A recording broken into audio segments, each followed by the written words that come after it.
Pull this off. Pull this off. Serious leverage. Serious leverage. Intense AI workloads. Intense AI workloads. Holds the best cards. Holds the best cards. Golden position. Golden position. Okay, let's jump right in. We're doing a deep dive today into Skhainik's. Now, maybe you remember them as, well, sort of a secondary player. Yeah, often seen that way. But now, people are calling them the king of AI memory. Seriously. And it's quite a shift. So our mission here is to figure out how they pulled this off, how they became the leader in high bandwidth memory, HBM, and why HBM is so incredibly vital for this whole AI explosion.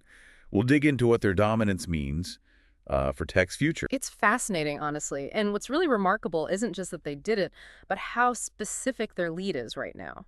As we sit here, mid-2025, Skhainik's is basically the only company mass-producing the HBM3 and, crucially, the HBM3E chips. The latest stuff. Exactly. At the performance levels that someone like NVIDIA absolutely needs for their top-tier GPUs, we're talking the really high-end AI chips. So it's not just like faster RAM in your laptop. This is different. Oh, completely different. It's fundamental. HBM changes how AI systems access and process data. It turns memory from, just a commodity. Just price is everything. Right, based on volume and price into the strategic piece. It's a bottleneck, sure, but also a huge performance driver. Okay, so if they're the only supplier meeting NVIDIA's spec right now for these key chips, that's got to give Skhainik's some serious leverage, doesn't it? Huge leverage. You hit it exactly. They're not just selling memory chips. They're selling the solution to AI's massive data appetite. The bottleneck solution. Precisely. And it's not just about speed.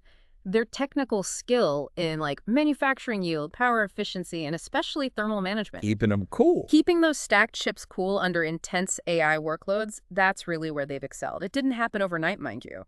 Years of focused R&D. But that rely on just one company for something so critical, that sounds pretty precarious for the big AI players. NVIDIA, OpenAI, you name it. It is. Absolutely a vulnerability. And believe me, these customers, they are putting enormous pressure on the competitors. Like Samsung and Micron. Exactly. Samsung, Micron, they need other sources. They need diversification urgently. It's like a high-stakes game. And right now, Skhainik's holds a lot of the best cards. And they're cashing in, I assume. Oh, yeah. The demand is just off the charts. Skhainik's is seeing record revenues because of this AI boom. It's great for them, but yeah, a bit tense for the buyers. But things move fast in semiconductors. You mentioned Samsung.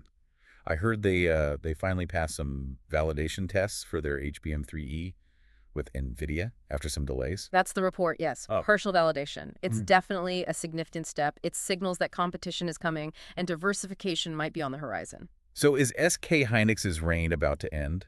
How sticky is this early mover advantage? Well, partial validation is one thing, getting full certification across the board, and then this is key scaling up mass production with the kind of yields and consistent performance NVIDIA demands.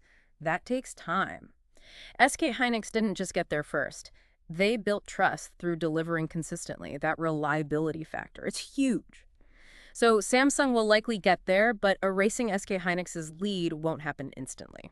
Okay, that makes sense. And we've been focusing a lot on HBM, but it's only one part of the picture, right? That's a great point, yeah. You often hear about this four-part stack for AI hardware, the GPU itself, then DRAM, NAND flash memory, and the packaging that connects it all. Absolutely. HBM is critical, but it works within that system. And it's interesting, Korean companies seem to dominate a lot of that stack, not just HBM.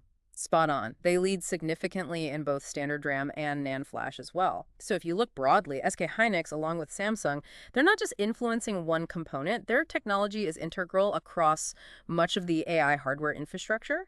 So Skhainik's is really in a golden position for now, powering the AI boom, building that memory foundation. Yeah, enabling this whole new era of computing, basically.